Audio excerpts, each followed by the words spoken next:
One of the side effects of all that snow, a warning to drivers this morning to watch out for potholes. That's right, Macy, and an incident happened overnight involving emergency responders. While you were sleeping, this ambulance got stuck after hitting a deep pothole.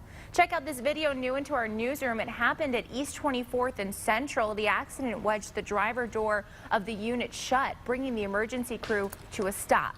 So as you head out this morning, be on the lookout and take it slow over any potholes.